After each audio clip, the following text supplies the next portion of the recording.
Now that you have looked at designing pedestrian facilities, especially sidewalks or footpaths, and how to provide seamless access to pedestrians along those facilities. Now, let us look at, in this lecture we will look at how to design crosswalks or mid block crosswalks along a urban street. This is again as per IRC 103 published in 2012. So, what are crosswalks? Crosswalks are the zebra crossing markings or the pavement markings that are present either at signalized intersections or at other strategic locations which may be mid block as well.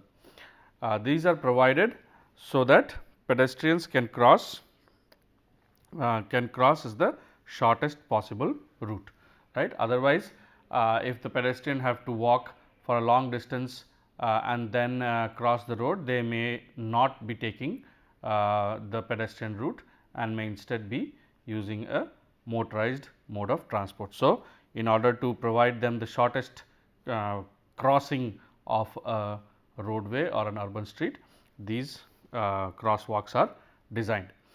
So, preferred crosswalks are always at grade. For example, this is an at grade crosswalk. It may be on a tabletop. So, tabletop crosswalk meaning it is there is a ramp that raises the crosswalk slightly above the right of way or slightly above the carriageway, and then the markings are provided here, but these are also considered at grade. Whereas, there are some crosswalks or they are called foot over bridges that are grade separated or above the grade. Okay. They are called foot over. So, such kind of facilities are also crossings which are provided at certain locations where it is necessitated, but they are not at grade, they are grade separated or they are above the ground or foot over. In another case, they may also be grade separated, but they may be below the ground, below grade, or they may be called underpasses. So, there are three different types of crossings when you have to consider for crossings of pedestrians at urban streets or along urban streets. You can either design them at grade, you can provide them at above grade or under grade depending upon the situation. Crossings are a must at T junctions. So, whenever you encounter a road geometry forming a T. So, whenever you encounter something like this, where you are encountered by a T junction, at such a junction a crosswalk is a must, right. You have to provide crosswalks, otherwise people will not or pedestrians will not be able to cross the road. So, that is the basic principle of designing of crosswalk. They may be at grade, they are always preferred at grade, they may be on a tabletop or may not be on a tabletop.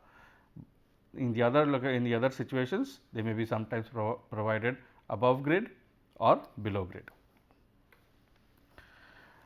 Now, crosswalks are often installed at signalized intersections and select locations, right. These kind of markings, be it zebra, be it ladder, be it dashed, be it continental like this, standard, solid, any kind of markings on the pavement denotes a crosswalk, right. There are some standard markings that denotes crosswalk.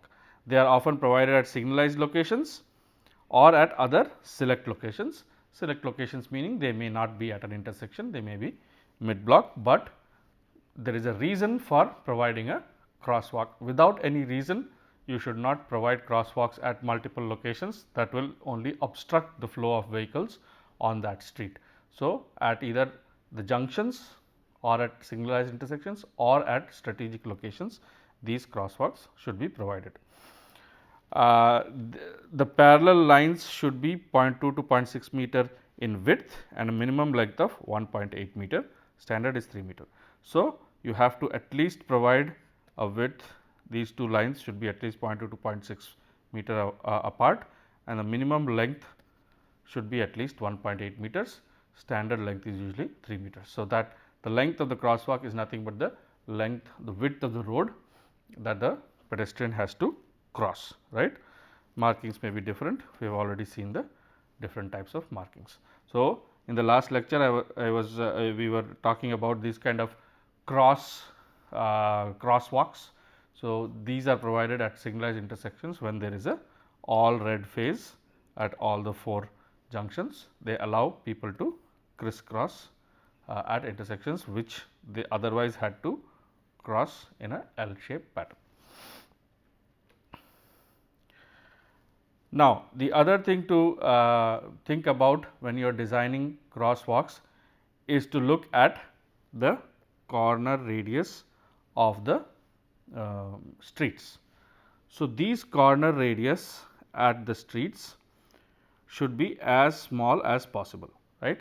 The smaller turning radii increases pedestrian safety by reducing vehicular speed. If this radius is too much, the vehicles will travel fast. If the vehicles turn fast, then there will not be enough time for the pedestrians to cross. Hence, one of the safest designs at intersections that are always recommended is to have very small turning radii at the intersection. So, that is one thing you should always remember. The other thing to remember is the ramp slope. The slope of the ramp should be between 1:5 to 1:8. So, when you are designing this crosswalk on a tabletop, right. So, when you are designing the crosswalk on the tabletop, the ramp that you provide for the vehicles, this ramp allows the vehicles to slow down, because suddenly they see a change in inclination, they will slow down, and that ramp should be anywhere between 1:5 to 1:8 to ensure that the vehicles slow down at the crossing. Then the alignment with desired lines.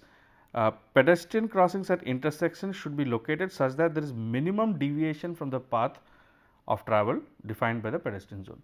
Often you will see that the design is such, but user experience tells us that people will, if they have to go from here to here, they will not take this path, they will usually take this path. So, you will often see a path that is developed by the user themselves. So, we have to keep this in mind when we design the crossings at the intersections. So, if there is a shortest path through which a crossing can be designed, we need to design it accordingly. Okay? So, the crossings have to be the shortest path between 2 points. So, what we learnt in this slide, quickly summarizing them, you have to have a corner radius that is small. The curve radius should not exceed 6 meter in residential areas. So, that is kind of a guideline given by IRC. Ramp slopes should be such that they slow down the vehicles anywhere between 1:5 to 1:8, and the desired lines should be taken care of.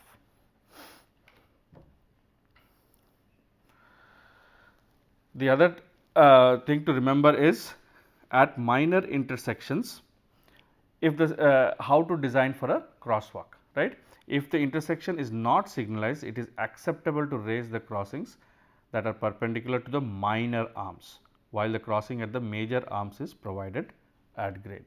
So, what happens is, if it is an unsignalized intersection, right, there is no unsignalized intersection between a minor arm and a major arm, right. So, what is desirable here is raise the crossing that are perpendicular to the minor arm. So, when you are trying to develop a pedestrian crossing that is perpendicular to the minor arm, you can raise this on a tabletop, whereas along the major or perpendicular to the major arm, you can provide it at grade. Okay. So, that is one of the things to remember when you are designing between a major arm and a minor arm. For signalized intersections, if the crossing is at the level of the carriageway, each corner must be ramped. So, each of the corners must be ramped, right. So, if this is the sidewalk and this is the crosswalk, then there should be a ramp up, must be ramped. The width of the ramp should be at least 1.2 meters and the slope no steeper than 1:10. So, these are some design guidelines that ensure that there is a safe crossing, not only safe crossing for the pedestrian, but also keeping in mind the vehicles, so that they will stop or reduce in speed while at the intersection, which may or may not be signalized. So, you have to always remember the distinction between a signalized and an unsignalized intersection and how to provide a crossing at each one of them. Now, if it is a mid block crossing, the next scenario could be that there are two intersections wide apart, and in the middle of the two intersections, there are a lot of activities that happen. There are land uses along that street that ensure that there is a lot of pedestrian activity. Then you are bound to provide a mid block crosswalk. So, if this is the situation where there are two intersections that are so far away from each other, right. So, these are the two intersections that are so far away from each other, and there is a lot of land use here that generates lot of pedestrian traffic. So, instead of not only providing crosswalks at the signalized intersections, you also end up providing crosswalks somewhere mid block as well. So, this is called a mid block crosswalk, right. So, a similar situation is shown in both of these pictures. How do you do extra care has to be taken while designing these mid block crosswalks, because it is in the middle of the block that the vehicles usually are at top speed, right. So, when the vehicle has just crossed this signalized intersection and is now heading south, it has already picked up pace because it has crossed this intersection, and only here will it eventually reduce pace because it is then approaching another intersection. So, in between, right here where the crosswalk is, it may be at a very high speed. So, when you are dealing with such a situation where there is high speed vehicles and no signals available, at such a spot when you design for a crosswalk, you have to be very careful and safety has to be paramount. So, what you usually do is you provide curb extensions for better visibility to on road motorists. So, what you usually do is, if the curb is like this on both the sides and you want to provide a crosswalk right here, you usually extend the curb out a little bit. So, these are called curb extensions. You extend the curb inside.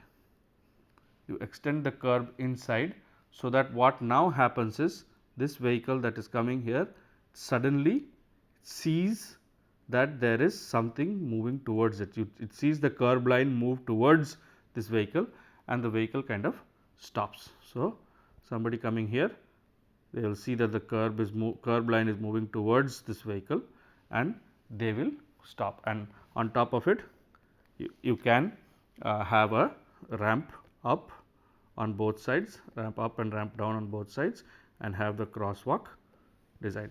So, not only does it enable this vehicle to see better, to see the pedestrian try to cross better, it also shortens the distance that the pedestrian has to travel, right. Now, he or she has to travel that distance, whereas if there was no curb extension, they had to travel a little bit of a greater distance. So, what happens by curb extensions? It allows the motorists to visualize or to see the pedestrian more clearly, the pedestrian who is trying to cross, and B, it also decreases the distance that the pedestrian now has to cross along the crosswalk, right. So, that is one way of providing mid block crosswalks, is to provide curb extensions. The other way is to provide a median refuge island, allow pedestrians to look for gaps in only one direction at a time. So, the other way to do this is, you can have a refuge island in between and you can stagger the crosswalks, right. So, the crosswalk is now kind of staggered. So, the crosswalk is staggered. The person, this is a ramp, you have provided the ramp, you have provided no curb extension, but you have provided a ramp. And now, because there is a refuge island here, this is either a refuge island or a median or whatever you may call it.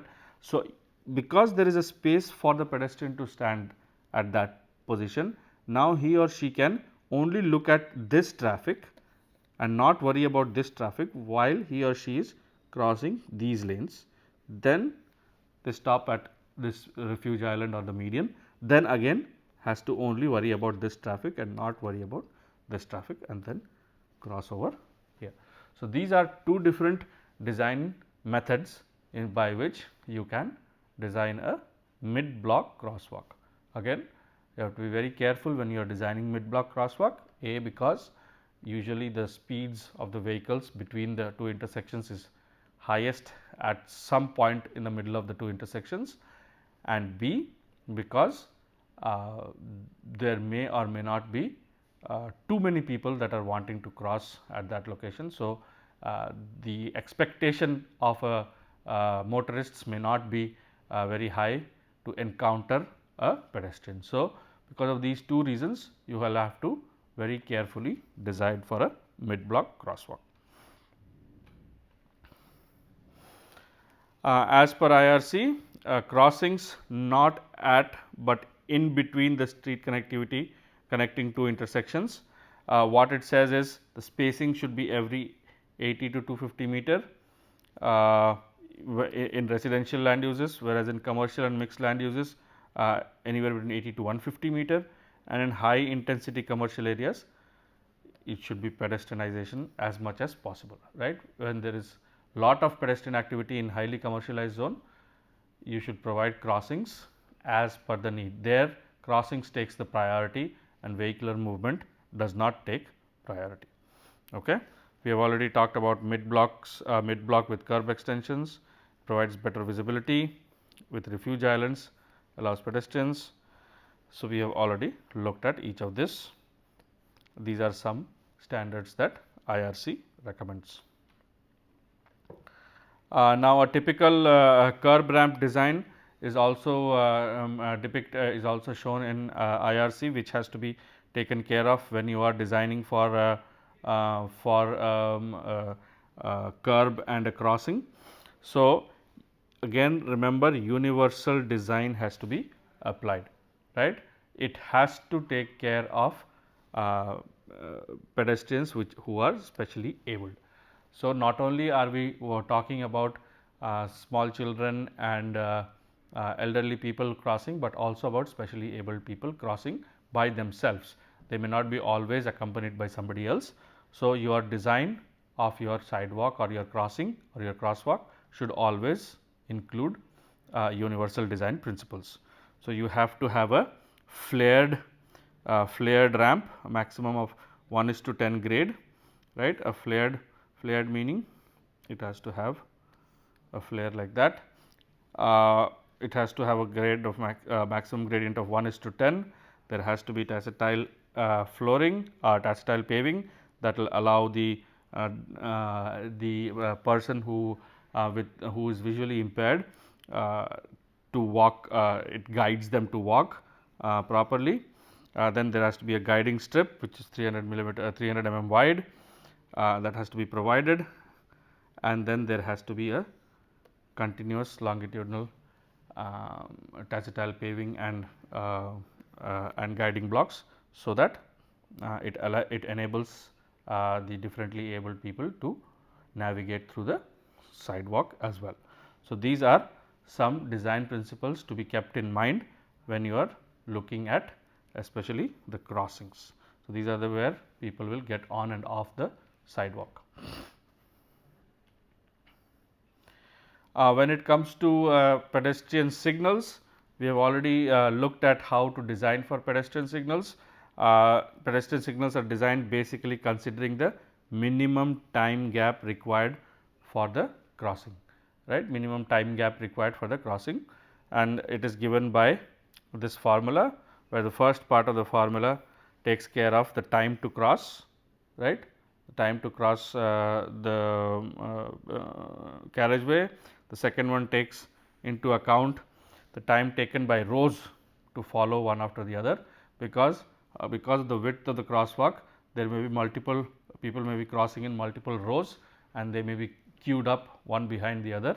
So, there is some time that is lost if there is queuing, and also if there are multiple rows there is friction. So, there is some time, additional time that it takes to cross the sidewalk, cross the carriageway, and the last one is the time taken to begin, right. So, you have to start from inertia. So, the people who are closest to the pavement start first, whereas the people who are queued behind they start later. So, there is some startup time that is involved. So, this will give you the minimum green time for the pedestrian crossings at the pedestrian signal. So, if you have to design a pedestrian signal, you have to at least give that much green time, or which is called the minimum time gap in seconds, in order to allow for the pedestrians to cross. So, if you just look at a simple exercise where you have been asked to calculate the time gap for a platoon of 27 school children who are crossing 5 in a row, right, 5 children per row, consecutive time of 2 seconds, they have a consecutive time of 2 seconds between each other. Width of the crossing section is 7.5 meters and the walking speed of the children is 0.9 meter per second with a startup time of 3 seconds. So, how much minimum time gap should you give? You already know the formula for that. N, if you just have to find out n, you have 27 children and 5 per row. So, if you divide it by that, you are approximately, there are 6 rows that are formed, right.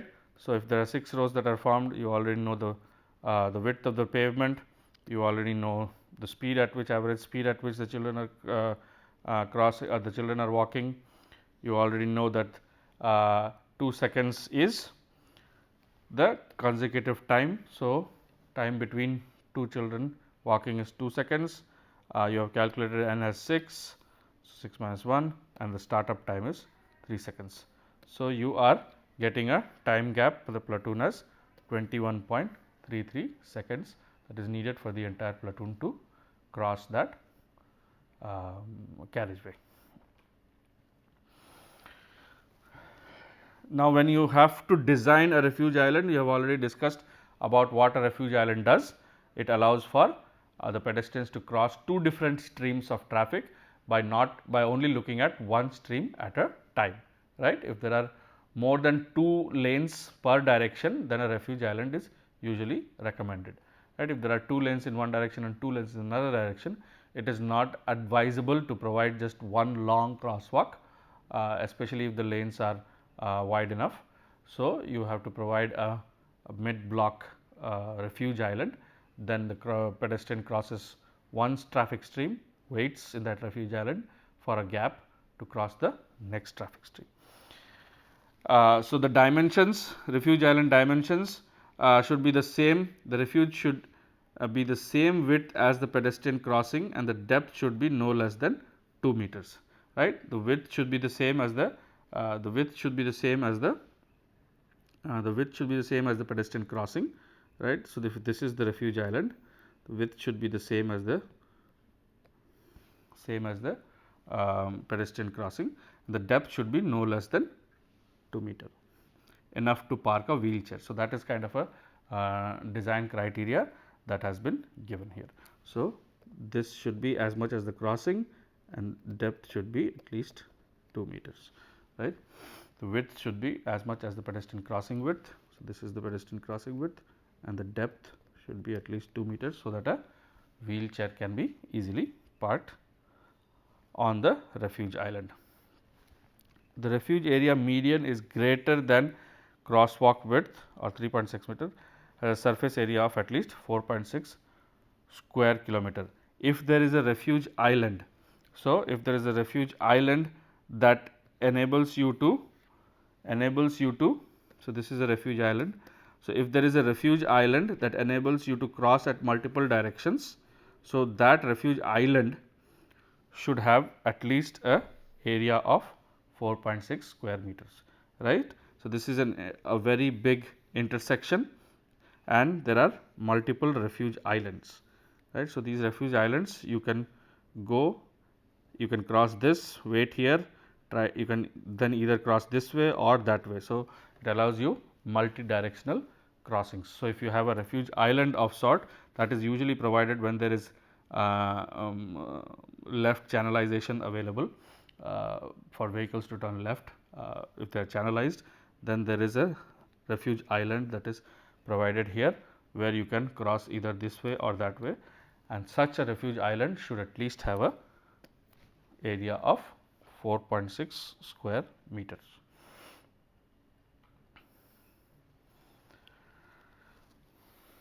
This again is design of a refuge island on a wide two-way road. Median can be used for pedestrians for waiting. As we had already discussed, the refuge island can also be a median, right. It can also be a median between the two directions of traffic, where people can stop. Best use of median, it can be landscaped with tree plantations, regular street temperature, and treating with filtering and stormwater. So, that is how you can treat a median. So, we often think that the median should not be taken care of. If there is grass growing on the median, that is the last thing that we should be thinking about. Usually that is not true, because medians are for not only for beautification and landscaping, they have other functions as well. So, the medians have to be properly taken care of, because one of the functions is that it may act as a refuge island for pedestrians. This is another example of a crossing design for specially abled person. Now, here are multiple refuge islands, you can look at that. So, this is a refuge island, this may be a service lane. So, to cross a service lane and then the main right of way, cross it, again you have a refuge island, then you can again cross the service lane. So, the refuge area width should be at least 1.2 meter wide and depend upon the traffic speed. Width varies with speed of vehicles on road, 1.5 meter width for speeds up to 40 to 48 kilometer wide, 40 to 48 kilometer per hour, and 2.4 meters for anything between 56 to. So, what in turn it is telling you is that you have to design these refuge islands based on the speed of the vehicles that are in the traffic stream, right. If the speed is too high, what happens is, if the speed is too high, then the number of people that have accumulated in the refuge island will not be able to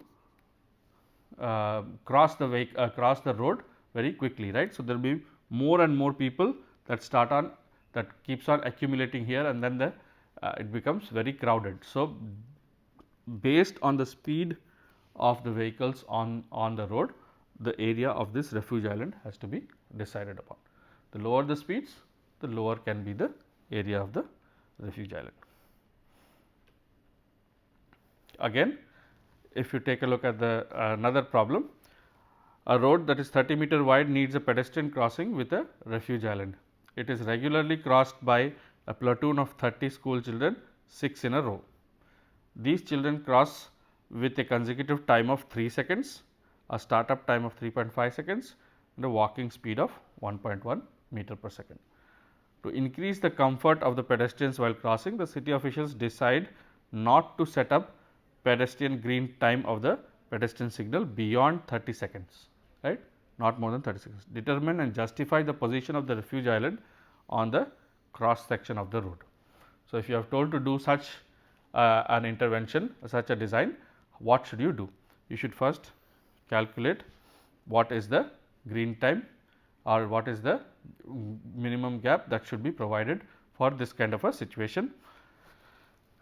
You should calculate n, you already know there are 30 students that cross 6 in a row. So, and you have been told that a maximum of 30 seconds of green time is given. So, if a maximum 30 seconds is given and you know the speed, average speed, you know the consecutive time, you know n is 5 and you know startup time.